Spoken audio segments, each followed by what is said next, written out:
২০ বছর ধরে প্রতিদিন সাঁতরে স্কুলে যাওয়া একজন শিক্ষকের গল্প। কেরালার মালাপ্পুরামের শান্ত গ্রাম পাডিনজার টুমুরিতে থাকেন গণিতের শিক্ষক আব্দুল মালিক। বয়স ৪২। তার জীবনের কাহিনী শুনলে সিনেমার প্লট মনে হয়, কিন্তু এটি পুরোপুরি সত্য। প্রতিদিন ভোরে আব্দুল মালিক নিজের বই, জামা কাপড় আর খাবার একটি প্লাস্টিকের ব্যাগে ভরে নেন। তারপর নেমে পড়েন কাদালুন্ডি নদীতে সাঁতরে স্কুলে পৌঁছানোর জন্য। যে প্রাথমিক বিদ্যালয়ে তিনি পড়ান সেটি তার বাড়ি থেকে মাত্র ১.৫ কিলোমিটার দূরে, কিন্তু মাঝখানে পড়ে নদী, আর কাছাকাছি কোনো সেতু নেই। ফলে সড়ক পথে যেতে হলে ১২ কিলোমিটার ঘুরে যেতে হয়। এক বছর তিনি এই বিরক্তিকর পথই ধরেছিলেন। ১ কিলোমিটার হেঁটে বাস স্ট্যান্ড, তারপর বাস বদল, অপেক্ষা, আবার হাঁটা।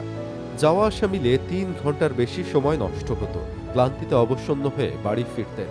১৯৯৪ সালে এক সহকর্মী একটু রসিকতা করেই বললেন, তুমি তো সাঁতার জানো, নদীটা পেরিয়েই যাও না। আর সেই পরামর্শেই শুরু হলো মালিকের নতুন যাত্রা।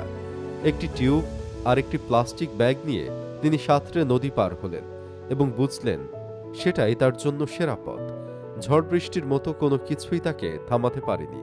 মাঝে মাঝে সাপও চোখে পড়েছে। মালিক শুধু হেসে বলেন, ওরা ক্ষতি করে না, আমি শক্তিশালী সাঁতারু। এছাড়াও তিনি বড় ক্লাসের ছাত্রদেরও সাঁতার শেখান, নদী পরিষ্কারের কর্মসূচি আয়োজন করেন। তার এই অভিনব আত্মনিবেদনের কাহিনী ছড়িয়ে পড়েছে দেশে বিদেশে। লন্ডন থেকে কেউ তাকে একটি বড় মাছ ধরার নৌকাও পাঠিয়েছিল, যাতে যাতায়াত সহজ হয়। কিন্তু নৌকাটি চালানো অসুবিধা মনে হওয়ায় আব্দুল মালিক সেটি অন্য কারো হাতে তুলে দেন।